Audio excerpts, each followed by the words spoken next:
Good evening সবাইকে। আজকে একটা মজাদার রেসিপি নিয়ে তোমাদের সাথে চলে এসেছি।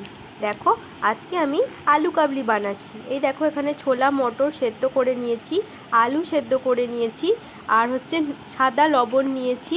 এই দেখো, জিরে গুঁড়ো নিয়েছি, জিরে ভাজা করে বেটে নিয়েছি একটুখানি হালকা করে। আর হচ্ছে আমাদের গোলমরিচের গুঁড়ো নিয়েছি। আর এই দেখো, এখানে আছে লেবু, পেঁয়াজ, শসা, টমেটো, লঙ্কা। এই দিয়ে আজকে খুব মজাদার একটা টেস্টি আলু কাবলি বানাবো। তো চলো বানানো শুরু করি। একটা বাটি নিয়ে নিলাম, প্রথমে ভালো করে ধোয়া বাটি।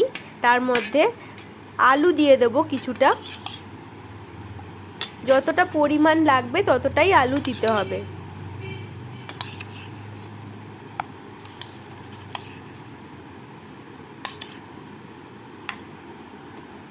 তারপরে দেখো, ছোলা মটর যেটা সেদ্ধ করে রেখেছি ওটা পুরোটাই দিয়ে দেব। ছোলা মটরটা একটু ভালো করে সেদ্ধ করতে হবে, যাতে ক্যাচ ক্যাচ না করে, কাঁচা না থেকে যায়।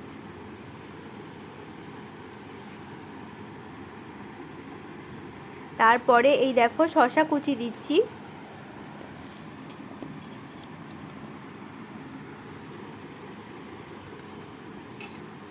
তারপরে দেব হচ্ছে লঙ্কা।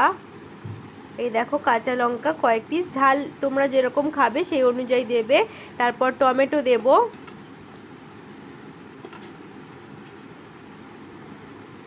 তারপর দেখো, গোলমরিচের গুঁড়ো কিছুটা দিয়ে দেব, আর লবণ দিয়ে দেব, সাদা লবণ। তারপর লেবুর রস দেব, একটা টক টক ফ্লেভার আসবে তাই। আর এই দেখো, বিট লবণ দিচ্ছি, যেটা রক সল্ট অ্যাড করছি।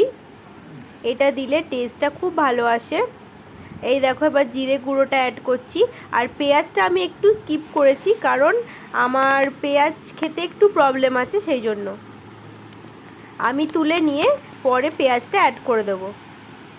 এই দেখো, আমার টেস্টি আলু কাবলি তৈরি হয়ে গেছে। দারুণ টেস্টি হয়েছিল বন্ধুরা, তোমরা এরকম হয় ট্রাই করতে পারো। Thank you everyone.